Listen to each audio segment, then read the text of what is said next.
بسم اللہ الرحمن الرحیم۔ او انسانوں، او آدمیوں، اللہ اور اس کے رسول کو ماننے والوں، الصلاۃ الصلاۃ، نماز کی پابندی کرنا، بیماری میں بھی پڑھنا، سفر میں بھی نماز پڑھنا، شادی میں بھی نماز ادا کرنا، غمی میں بھی نماز ادا کرنا، سردی میں نماز ادا کرنا، گرمی میں نماز پڑھنا۔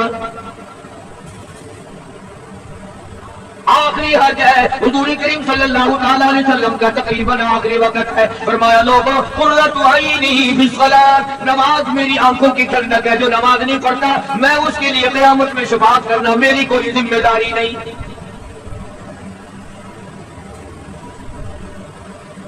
او ما ملکت ایمانہم، اور لوگوں اپنے ملازموں کا خیال کرنا، محتاجوں کا خیال کرنا، غریبوں کا خیال کرنا، مزدوروں کا خیال کرنا، معذوروں کا خیال کرنا، غریب پروری کرنا، لوگوں کے ساتھ ہمدردی والا برتاؤ کرنا۔ جو کچھ میں تمہیں بتلا رہا ہوں، فرمایا یاد کرو، میری بات کو سمجھو۔ حضور کریم صلی اللہ علیہ وسلم نے فرمایا لاکھوں کا مجمع ہے، فرمایا جو میں تمہیں بات کہہ رہا ہوں تمہارے ذمہ ہے، جو اس وقت میدان عرفات میں نہیں پہنچ سکے ان تک پہنچا دینا۔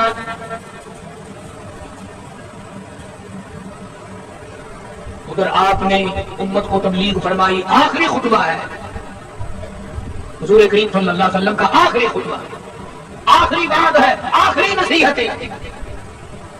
ادھر قرآن کریم کی آخری آیت نازل ہو گئی، الیوم اکملت لکم دینکم واتممت علیکم نعمتی ورضیت لکم الاسلام دینا۔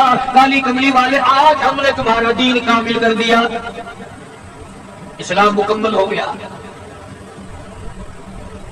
حضور کریم صلی اللہ تعالی علیہ وسلم نے ضروری چیزیں آخری خطبے میں ارشاد فرما دی، فرمایا لوگوں اپنی عزت کو بچانا، اپنی عزت کا خیال کرنا۔ دو چیزوں کی ضمانت آج تم مجھے دے دو، ایک چیز کی ضمانت آج میں تمہیں دے دیتا ہوں، اپنی زبان کی اجازت دو، غلط نہیں استعمال کرو گے، اللہ رسول کے خلاف نہیں چلاؤ گے، اپنی نفسانی خواہشات کی ضمانت دو، اللہ اس کے رسول کے حکم کے خلاف نہیں برتو گے، نہیں چلاؤ گے۔ فرمایا والذی نفسی بیدی محمد، او لوگوں اس مالک کے کائنات کی قسم، میں جنت الفردوس کی تمہیں ضمانت دیتا ہوں۔ حجۃ الوداع میں خطبہ ارشاد فرما دیا، اس کے بعد بنا مزدلفہ تشریف لے آئے، مکہ مکرمہ میں تشریف لے آئے، واپسی مدینہ پاک میں ہو رہی ہے، راستے میں طبیعت بگڑ گئی، وہاں میدان عرفات میں آخری خطبے میں فرمایا لوگوں شاید میری تمہاری آخری ملاقات ہو، اور لوگوں شاید آج کے بعد تم میری آواز نہ سن سکو، میری زیارت نہ کر سکو، میری بات کو پلے باندھ کے لے جاؤ۔ مدینہ طیبہ میں پہنچ گئے، راستے میں جو طبیعت بگڑی اور مزید خراب ہوتی چلی گئی، زیادہ پریشانی بڑھتی چلی گئی، یہاں تک کہ مدینہ پاک میں تشریف لے گئے تو مرض شدت اختیار کر گیا۔ جناب ابو ہریرہ رضی اللہ تعالیٰ عنہ نے دیکھ کر عرض کر دیا میرے آقا بڑی کمزوری آ گئی، بڑی ضعیفی آ گئی، بڑی ناتوانی سے آ گئی، پورے آپ کمزور ہو گئے، بہت زیادہ ضعیفی چہرے سے ظاہر ہونے لگی۔ فرمایا ابو ہریرہ موت قریب ہے، موت قریب ہے، زندگی دور ہوتی چلی جا رہی ہے، اور مجھے کیا بتلاؤں جب قرآن کریم کی ان صورتوں کی تلاوت کرتا ہوں جن میں قیامت کا ذکر ہے میرا سانس رک جاتا ہے، میرا سانس بگڑ جاتا ہے۔ ابو ہریرہ رضی اللہ تعالیٰ عنہ فرماتے ہیں میری آنکھ کھل گئی، پچھلی رات کی میں دربار رسالت میں چلا گیا، میں نے جا کے دیکھا حضور نے نماز کی نیت باندھی ہوئی ہے صلی اللہ علیہ وسلم، میں نے بھی ساتھ کھڑے ہو کر نیت باندھ لی۔ سورہ بقرہ 2.5 سپارے کی پوری سورت ہے۔ ابو ہریرہ کہتے ہیں پہلا سپارہ ختم ہو گیا، دوسرا سپارہ ختم ہو گیا، میں نے اندازہ لگایا کہ چلو سورت ختم کر کے تو رکوع فرمائیں گے، آل عمران شروع فرما دی، وہ 1.25 پارے کی ایک سورت ہے، پھر میں نے اندازہ لگایا کہ چلو اس سورت کے ختم ہونے پہ تو رکوع فرمائیں گے، سورت نساء شروع فرما دی، 5.25 پارے پڑھنے کے بعد جب رکوع فرمایا، اپنا حال بھی دیکھ، اس کالی کملی والے کا حال بھی دیکھ صلی اللہ علیہ وسلم۔ ابو ہریرہ کہتے ہیں جب قرآن مجید کی تلاوت ہو رہی تھی میں پاس کھڑا ہوا تھا نماز میں، حضور کے سینے سے آپ کی چھاتی سے مجھے یوں سانس پھولنے کی آواز آئی جیسے ہڈی پکتی ہوئی کھولتی ہے، سانس پھول گیا۔ قرآن کریم کی تلاوت کرتے کرتے طبیعت متاثر ہو رہی ہے۔ اس قسم کی نماز پڑھتے تھے ہمارے آقا حضرت محمد رسول اللہ صلی اللہ علیہ وسلم۔ آج امت کی نمازیں اور اپنی نمازیں اور میری نمازیں تمہارے سامنے ہیں۔ امام الانبیاء محبوب کبریا حضرت محمد مصطفیٰ صلی اللہ تعالی علیہ وسلم کا مرض اتنا شدت اختیار کر گیا، بے ہوشی شروع ہو گئی۔ کبھی ہوش آ جاتا ہے، کبھی پھر بے ہوشی طاری ہو جاتی ہے، مرض بڑھتا چلا گیا۔ ایک روز نماز کا وقت آیا، جناب مدنی کریم صلی اللہ تعالی علیہ وسلم کے دیوانے، حضور کے فرمانے، حضور کی شجاعت، حضور کے اوپر جان مال قربان کرنے والے، اولاد قربان کرنے والے، ساری زندگی قربان کرنے والے صحابہ کرام مسجد میں حیران ہے، آج نماز کیسے پڑھیں گے، سرکار موجود نہیں۔ جناب عائشہ صدیقہ رضی اللہ تعالی عنہا نے، جناب فاطمہ الزہرا رضی اللہ تعالی عنہا، دونوں پریشان ہیں کہ مرض بڑھ گیا ہے، تکلیف زیادہ ہے۔ ہوش آئی آپ کو، فرمایا اصل الناس، کیا لوگوں نے نماز پڑھی؟ فرمایا قالوا لا بل ينتظرون، نہیں پڑھی بلکہ آپ کا انتظار ہو رہا ہے۔ سارے دیوانے، سارے فرمانے، سارے شہدائی، سارے جانسار، سارے غمگسار، ساری زندگی قربان کرنے والے دیواروں کے ساتھ لگے ہوئے کھڑے رو رہے، قاضی کملی والے آج اگر تیرا دیدار نہ ہوا تو ہم مر جائیں گے۔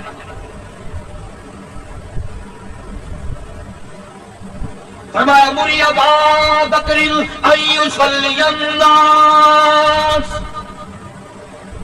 عائشہ رضی اللہ تعالیٰ عنہ، ابو بکر کو میری طرف سے حکم دو، میرے مصلی پہ کھڑا ہو کر نماز پڑھائے، میرے مصلی پہ کھڑے ہو کر نماز پڑھائے۔ حضرت عائشہ رضی اللہ تعالیٰ عنہ نے عرض کر دیا، میرے آقا، میرا ابا تو کئی دن سے روتا پھرتا ہے، کئی دن سے رو رہا ہے۔ اذا جاء رسول اللہ کی سورت جب نازل ہوئی تو سارے صحابہ نے خوشی منائی، سارے مدینے نے خوشی منائی۔ اذا جاء نصر اللہ والفتح، اللہ کی حمایت آئے گی، نصرت آئے گی، تائید آئے گی، فتح آئے گی۔ وَرَأَيْتَ النَّاسَ يَدْخُلُونَ فِي دِينِ اللَّهِ أَفْوَاجًا، تم دیکھو کہ فوج کی فوج اسلام میں داخل ہو رہی ہے، لشکر کے لشکر اسلام میں داخل ہو رہے ہیں، ساری بات خوشی کی ہے۔ فَسَبِّحْ بِحَمْدِ رَبِّكَ، اور آپ میری تسبیح بیان کریں۔ بس یہ ایپ سن کر ابو بکر کی چیخ نکل گئی۔ سارا مدینہ خوشیاں منا رہا ہے، سارا مدینہ خوشیوں میں ہے، سارے صحابہ خوشیاں منا رہے ہیں، عام لشکر اسلام میں داخل ہوں گے، ساری فوج اسلام میں داخل ہو جائے گی۔ لیکن ابو بکر صدیق کو لوگوں نے دیکھا اس کونے میں بیٹھا ہوتا ہے، گھر میں بیٹھا ہوا رو رہا ہے۔ اس نے پوچھا صدیق رضی اللہ تعالیٰ عنہ، سارے تو خوشیاں منا رہے ہیں، تو رو رہا ہے، تجھے کیا تکلیف پہنچی ہے؟ اذا جاء نصر اللہ کی سورت کے نزول کا پتہ نہیں چلا؟ جناب ابو بکر رضی اللہ تعالیٰ عنہ جو نبوت کا راز جانتے ہیں، مزاج شناخت نبوت کے سب سے پہلا رفیق، سب سے پہلا ساتھی ابو بکر صدیق رضی اللہ تعالیٰ عنہ ہے۔ روتے روتے فرمانے لگے، آؤ مدینے والوں، یار کی جدائی کا وقت آ گیا۔ حضور کریم صلی اللہ علیہ وسلم کی روانگی کا وقت آ گیا۔ میں نے کہا تجھے کیسے پتا چلا؟ دیکھتے نہیں ہو قرآن میں کیا؟ فسبح بحمد ربک، آپ میری تسبیح بیان کریں، مطلب یہ آپ میرے یہاں آ جائیں۔ سب سے زیادہ صدیق اکبر نے قرآن کریم کو سمجھا۔ تو حضرت عائشہ رضی اللہ تعالیٰ عنہ نے عرض کیا، کالی کملی والے تو پہلے روکتے پھرتے میرے ابا کو، کسی اور کو حکم دو۔ فرمایا عائشہ، امت میں تیرے باپ جیسا نظر کوئی نہیں آتا، ساری امت میں تیرے باپ جیسا نظر کوئی نہیں آتا۔ صدیق اکبر رضی اللہ تعالیٰ عنہ کو حکم مل گیا، صحابہ نے مصلی پہ کھڑا کر دیا، نماز ہو رہی ہے۔ اللہ اکبر، ایک تھوڑا سا نقطہ باریک سا ہے، اگر توجہ کرو گے تو مزہ آئے گا۔ ادھر حکم دے دیا نماز پڑھانے کا، ادھر نماز شروع ہو گئی۔ ایک تو یہ بات تھی نا، جو حکم دیا نماز ہو گئی، پوری ہو جائے گی، وہ پڑھا دیں گے، اور ایک یہ ہے کہ میں خود نماز پڑھاتا ابو بکر کو دیکھوں، صرف پڑھاتا نہ دیکھوں، میں بھی صدیق کے پیچھے نماز پڑھوں، کل لوگ کوئی اعتراض نہ کرے۔ یہ ایک بڑی بات ہوتی ہے، اور مصلی پہ بھی خود کھڑا کرنا اور خود پیچھے آ کر کے نماز کی نیت مانگنا. تو نوجوانوں کو بلایا. حضرت عباس رضی اللہ تعالیٰ عنہ ہے اور ایک اور صحابی ہے, دونوں کی کندھوں پہ ہاتھ مبارک رکھے اور قدم مبارک گھسٹتے ہوئے مسجد میں تشریف لائے. آپ اور میں کو تھوڑی سی تکلیف ہو جائے, سب سے پہلا نزلہ نماز میں پڑتا ہے. کھانا اچھا ہو جائے گا, ڈاکٹروں کا خرچ بڑھ جائے گا, اور گھر والوں کا دھیان بڑھ جائے گا, فکر بڑھ جائے گا. لیکن مرنے والا, بیمار پڑنے والا جو ہے نماز سے بے فکر ہے. سب سے پہلے مسلمان نماز چھوڑتا ہے. اور میری بات لکھ کے لے جاؤ, لاکھوں کروڑوں میں سے 2-4 نمازی بنتے ہیں. بڑا خوش نصیب ہے وہ آدمی یہ دم نکل جائے پر نماز ایک بھی کھڑا نہ ہو, آخری وقت تک جس کی نماز کا نہ. حضور کریم صلی اللہ تعالیٰ علیہ وسلم نے پیچھے آ کر کے نیت باندھ لی. ابو بکر کو احساس ہو گیا, پتہ چل گیا کہ صدیق اکبر کو معلوم ہو گیا. حضور میرے پیچھے تشریف لے آئے, نماز میں شامل ہو گئے. ابو بکر پیچھے ہٹنے لگے, مصلی چھوڑنے لگے. آپ نے فرمایا الزم مکانک, ٹھہرا رہو وہیں جہاں میں نے تجھے کھڑا کر دیا. نماز ہو گئی. اب حضور کریم صلی اللہ علیہ وسلم جب تشریف نہیں لائے تھے, سارے غمگین تھے, سارے پریشان حال تھے, سارے یہ سوچ رہے تھے کہ آج کیا ہوگا, آج کیا بنے گی. سارے سرکار کعبہ صلی اللہ علیہ وسلم کے دیدار کے لیے اکٹھے ہو گئے. اور یہ آپ کا تشریف لانا, آخری تشریف لانا ہے مسجد نبوی میں, اور منبر پہ آپ تشریف فرما ہوئے. آپ نے اسی خطبے کے پھر بعد الفاظوں کو, بعد احکامات کو دوہرایا. اور لوگوں, نماز کا خیال کرنا, نماز کی پابندی کرنا, یتیموں کا خیال کرنا, محتاجوں کی غریب پروری کرنا, اگر اس کے خلاف تم چلو گے میری کوئی ذمہ داری نہیں. بیماری کی کیفیت کو دیکھ کر, چہرے کی کیفیت کو دیکھ کر صحابہ کرام رو رہے ہیں. سب کا دل اندر سے یہ کہتا ہے شاید آج آخری دیدار ہے, شاید آج آخری ملاقات ہے. ادھر خود اعلان فرما دیا, فرمایا لوگوں میری شاید آخری ملاقات ہو, آج کی بات زیارت نہ کر سکو گے, میری بات سن لو, میری بات اپنے دل میں لکھ لو, کلمہ قرآن کو اپنے ساتھ رکھنا. میں یہ قرآن کریم تمہارے سپرد امانت کے طور پہ کر رہا ہوں, کل قیامت میں تم سے واپس لے لوں گا. سارے صحابہ چاروں طرف سے کرتے ہیں, مجمع بنا ہوا. ادھر ممبر بھی تشریف فرمائے, خود ہی فرمانے لگے الوداع الوداع اے دوستو اب جلد اتر جائیں گے ہم. الوداع اے دوستو اب جلد اتر جائیں گے ہم, اور پھر کبھی اس دنیا کمینی میں نہیں آئیں گے ہم. میرا آخری وقت ہے, میری تمہاری آخری ملاقات ہے, میری بات یاد کر لو. سارے دیوانے حیران ہو گئے اور بھی پریشانی بڑھ گئی. لوگ قریب آ گیا, بچھڑنے کا معاملہ. ہم نے اولاد کو قیمہ بنتا دیکھا, پرواہ نہ کی. ہمارے بچوں کو ظالموں نے نیزے کی نوک پہ لٹکا دیا, پرواہ نہ کی. وطن چھڑا دیا, پرواہ نہ کی. 8 دن پانی کی بوند نہ ملی, پرواہ نہ کی. مہینوں مہینوں روٹی کا ٹکڑا نہ دیکھا, پرواہ نہ کی. کوئی پرواہ نہیں کی. آج یہ کیا سلسلہ شروع ہوا. سارے صحابہ کرام بھی رونے لگے اور کہتے ہیں کس طرح سے کیوں کر, کس طرح سے کیوں کر دل لگائیں گے ہم, اور اس جیسی مبارک شکل کہاں سے لائیں گے ہم. کس طرح جئیں گے, کس طرح گزارا کریں گے. آقا ہم نے تو بھوک بجھائی, پیاس بجھائی, سب کچھ کچھ پہ قربان کر دیا تھا.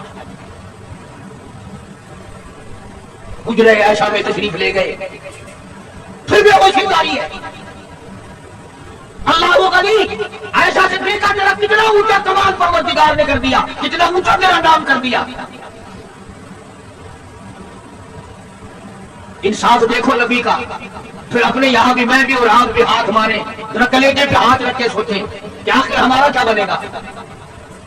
سیدہ حفصہ رضی اللہ تعالیٰ عنہا کو بلوایا, سیدہ ام سلمہ رضی اللہ تعالیٰ عنہا کو بلایا, سیدہ زینب رضی اللہ تعالیٰ عنہا کو بلایا. جتنی بھی ہماری مائیں تھی, حضور کریم صلی اللہ علیہ وسلم کی گھروالیاں, قرآن کہتا ہے وَأَزْوَاجُهُ أُمَّهَاتُكُمْ, ان کی گھروالیاں ساری تمہاری مائیں ہیں.